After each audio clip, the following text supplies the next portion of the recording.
Hi, this is Miss Wright, and I'm going to talk about two passages from Romeo and Juliet that deal with Lord Capulet's characterization and also look at the text from a feminist lens point of view.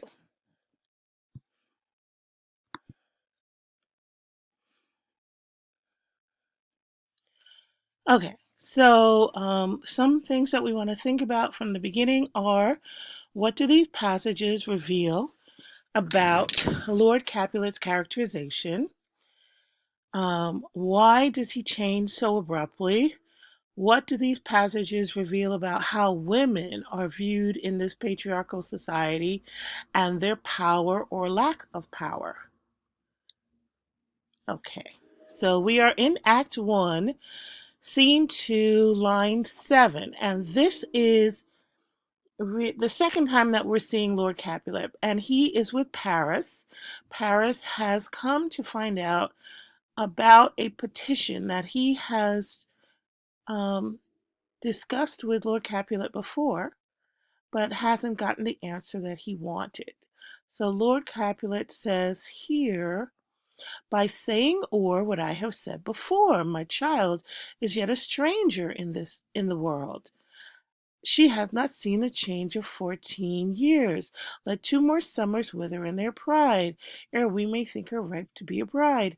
And I have here that this is not the first time Paris has broached this topic because he says we've discussed this before. And then we go into this metaphor of Juliet as the stranger. And what he means by the stranger is that she's young, she's unfamiliar with the worries of the world, she's untainted, she's innocent, she's pure. And you get the sense that this is a man who is not ready to let go of his daughter. He remarks that she's only 13. If she hasn't seen the change of 14 years, she's only 13.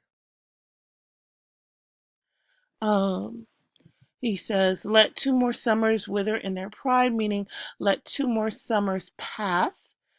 Ere means before, we may think her ripe to be a bride. Then Juliet will be old enough for marriage. If she's 15, going on 16, I guess that's a little bit better, still quite young to be thinking about being a wife and a mother, but not in this society. Once women began to, or girls began to menstruate and they could become pregnant, their families were on the lookout for someone to be their husbands because to be married without, to be a mother without marriage was a complete disgrace. And remember, we're talking about upper class families here. So there's also a lot having to do with maintaining their social status. And so to have a daughter who might somehow be interfered with by a man and become pregnant would be an utter disgrace for them.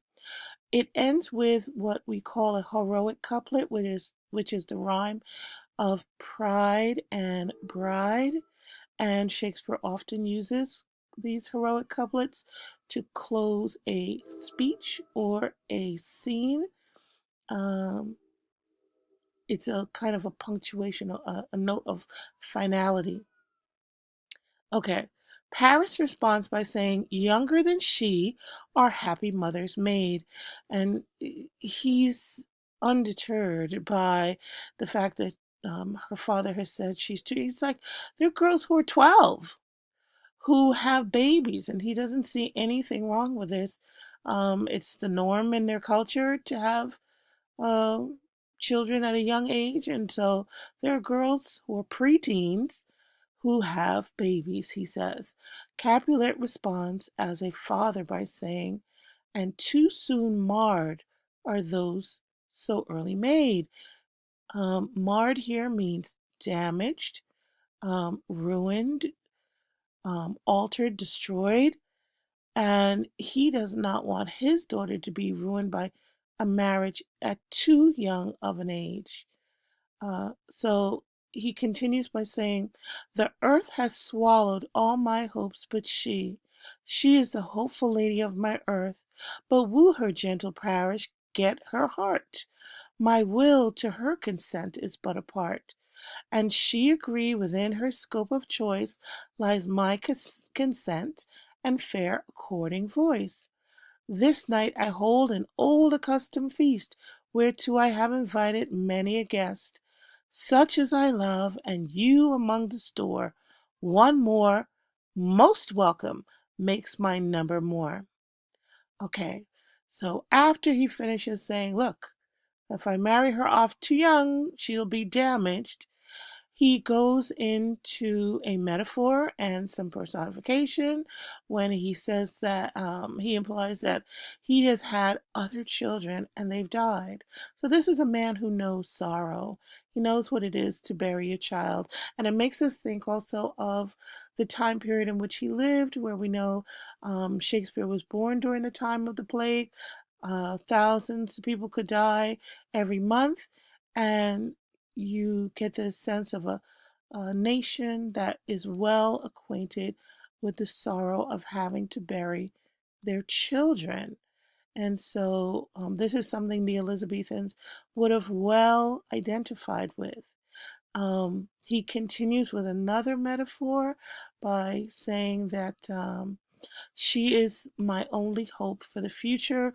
When he says, she is the hopeful lady of my earth, she is all I have for the future to carry on my posterity, for hope for grandchildren and future generations. If Juliet dies, and it's something we should remember also at the end of the play, is that when Juliet dies, his family line dies. That was his last child. So it makes the um, death all the more um, impactful at the end.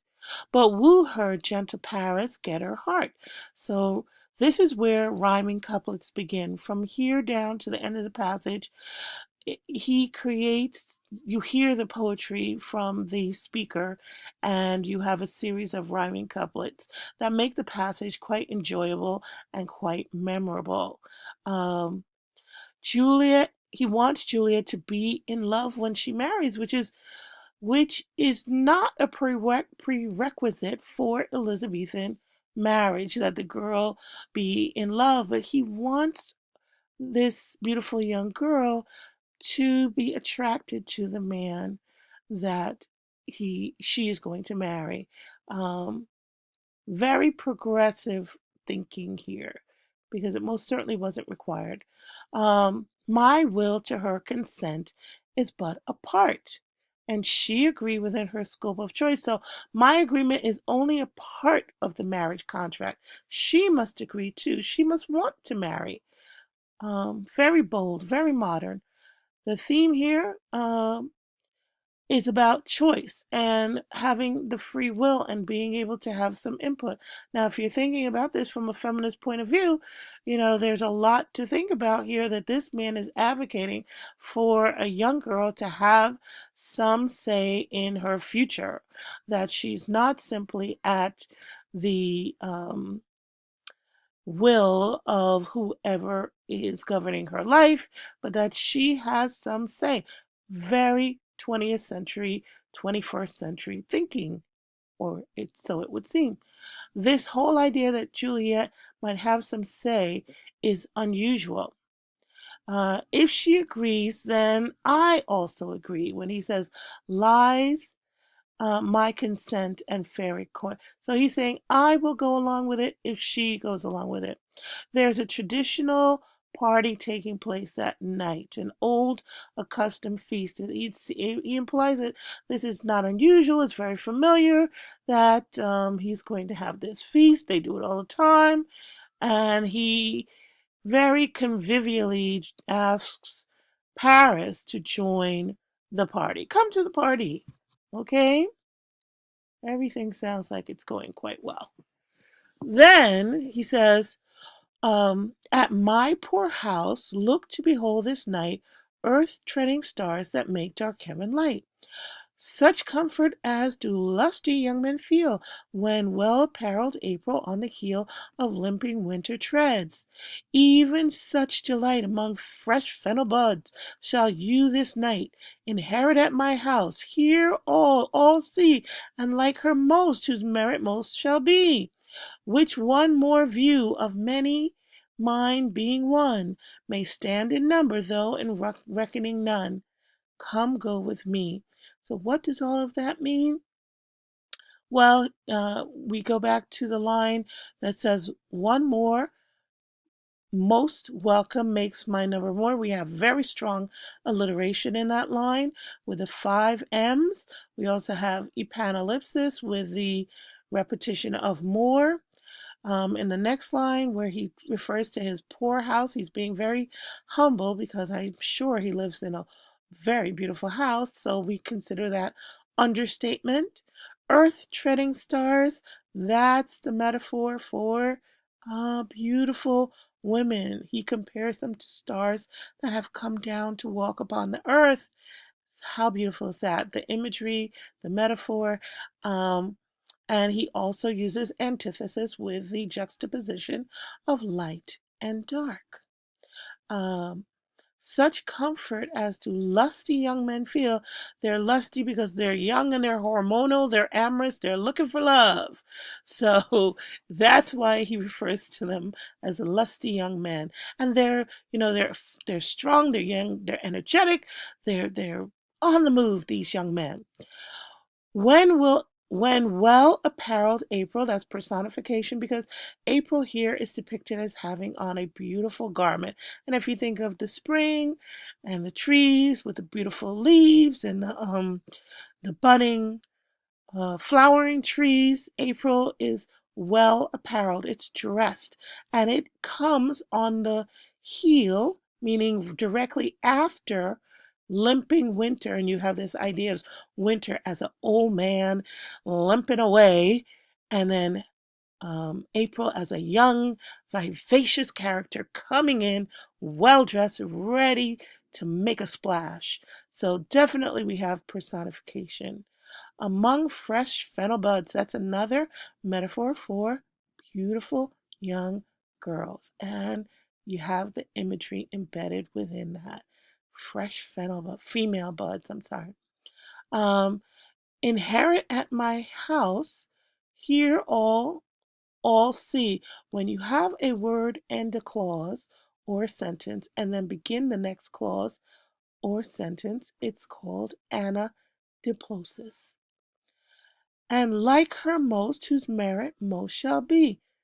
Alliteration again, epanellipsis again with the repetition of most. And I saw a bit of ambiguity here, like the one like the one who most deserves it. So he's not just saying, come and woo Juliet. He's also saying, come to the party. You may see that there is a more beautiful girl, a girl more deserving of your affections than my daughter, which is an odd thing to say. Which on more view of many, mine being one? Very convoluted syntax there. We have alliteration. What he's saying is Juliet will be just one of many beautiful girls there. She's just going to be one, and she may stand out. She may not stand out. You may see somebody else you like. So he's proposed the idea that Paris should come and try to woo his daughter, but he's also implanted the idea that he may come and find someone else he appreciates. Okay? The questions here, because I'm going to wrap up and do a part 2. What is Capulet's mood in this passage? He seems to be in a very good mood, a positive mood. He is being convivial, generous towards his daughter, 3 times mentioning that she should have some say for her marriage. According to, and he's accommodating Paris's request, yet He seems to be a doting father who is not quite ready to let go of his child. Okay, part two.